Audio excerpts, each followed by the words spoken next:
కూడా ఉపయోగపడతాయండి. ఒక భక్తుడు, మేడం సండే రోజు దర్శనంకి కావాలంటే టికెట్స్ ఎప్పుడు తీసుకోవాలి అని అడిగారు.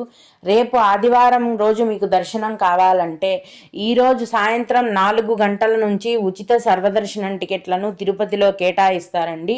మీరు మధ్యాహ్నం నుంచి అక్కడ క్యూ ఉంటుంది, భక్తుల యొక్క రద్దీ ఎక్కువగా ఉంది కాబట్టి ఈరోజు మధ్యాహ్నము లేదా సాయంత్రం 3-4 గంటలకి క్యూలో వెళ్తే మీకు దర్శనం టికెట్లు అనేది దొరికే అవకాశం ఉంటుంది.